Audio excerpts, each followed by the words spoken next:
Hey friends, Andrew here. Welcome back to your tutorial. And in this video, let me show you how to add your email address to your Roblox account. All you have to do is just simply click the settings gear in the upper right hand side, click on settings, and from here under your account info, you will see the section for email.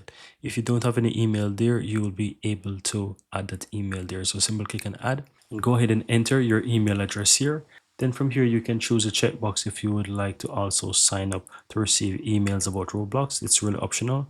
Click on add email there. And from here, it's going to say that you need to enter your password. So you need to enter your password here. Go ahead and click on verify.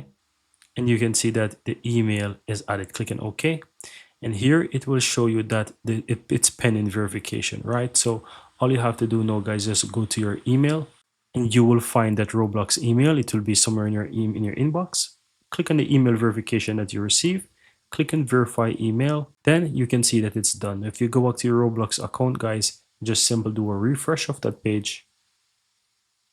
You will see that the email is also verified.